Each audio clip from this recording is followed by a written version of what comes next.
Hello friends, let us now learn some important points about the heme. Okay, so first we will see the heme structure. Okay, heme is mainly made up of a tetrapyrrole ring. Okay, it has four pyrrole rings. So this is one pyrrole ring, two pyrrole ring. This is the three pyrrole ring, and this is the fourth pyrrole ring. Okay, heme is made up of 1, 2, 3, 4 pyrrole rings, and in the pyrrole ring you have conjugated double bond are seen. So this is what is called as conjugated double bond of a pyrrole ring.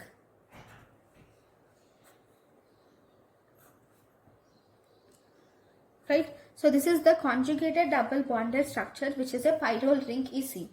At the center of the pyrrole ring you will have iron which is attached to the 4 nitrogen atoms, and to this iron the oxygen binds to this iron, and this iron also has a histidine of globin is also bound to this iron. So this is the histidine of globin which binds to the iron group.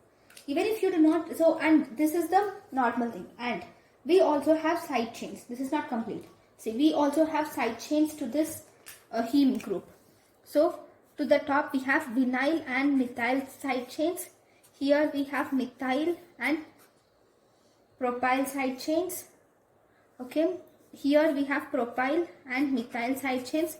Again we have methyl and valyl side chains. So we have total 4 methyl, 2 valyl and 2 propyl side chains are attached to the pyrrole ring. So this is the complete structure of heme. So we can say that heme contains iron at the center which is attached to 4 pyrrole rings, and to the 4 pyrrole rings there are 4 methyl groups which are attached, 2 propionyl groups. It is propionyl. We call it as 2 propionyl groups which are attached, and 2 vinyl groups which are attached.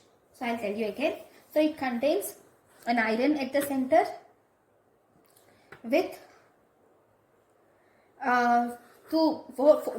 it contains an iron at the center with 4 pyrrole rings, and for all the 4 pyrrole rings there will be 4 methyl groups which are attached, 2 propyl groups which are attached, and 2 vinyl groups which are attached.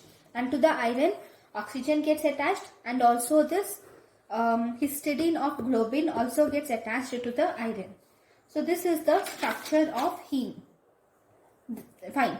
This heme is present in hemoglobin. It is one of the important part in hemoglobin for transport of oxygen.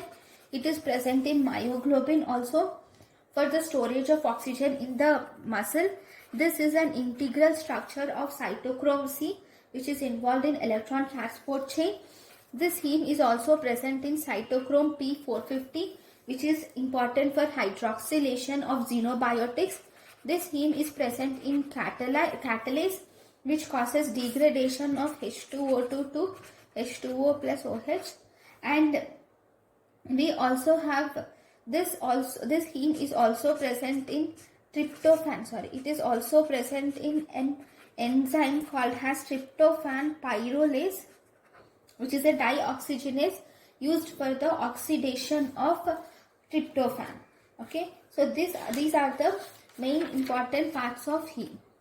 Then, so in the heme is a protoporphyrin. This structure of heme, apart from the oxygen and this histidine of globin, this is called as this part of heme, mainly this part of heme. If you see this whole part of heme, apart from the oxygen and this histidine of globin, this is called as tetrapyrrole ring. Okay, we call this part of heme as tetrapyrrole ring. Right. Sorry. I'm sorry. This part of heme is called as protoporphyrin 9. These are tetrapyrrole rings. Tetrapyrrole rings with iron, with the methyl groups, vinyl groups and propionyl groups. Together we call it as protoporphyrin 9. This protoporphyrin 9, the iron of protoporphyrin 9 gets attached to the oxygen molecule and also histidine of globin chain. Okay. So what are the porphyrin molecules which are present? So we will learn about them.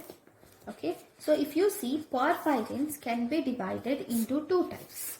We have iron porphyrin, which is nothing but heme of hemoglobin, and we have magnesium containing porphyrin. Magnesium containing porphyrin is chlorophyll.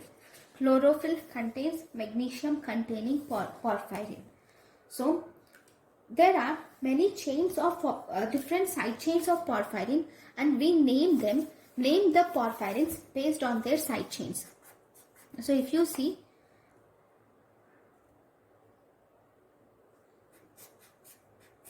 these porphyrins are obviously, they are again tetrapyrrole rings, right? So instead of this bigger structure, I am just drawing it like this so that it becomes easier for me to edit. Okay, no, so this, if it has acetyl group and propionyl group, if this porphyrin has acetyl and propionyl group has side chains, then you call it as uroporphyrin. If it has acetyl and propionyl group has side chains, then we call it as uroporphyrin. Then if it has propionyl and methyl groups had side chain, if it has propionyl and methyl group has side chain, then we call it as coproporphyrin. If it has propionyl and methyl group has side chain, then we call it as coproporphyrin. We have already seen protoporphyrin. What is protoporphyrin? If it has 4 methyl groups, 2 vinyl groups and 2 propionyl groups, then we call it as protoporphyrin. So heme is a protoporphyrin molecule. So this is about the structure of heme. Thank you guys for watching my lecture. Thank you.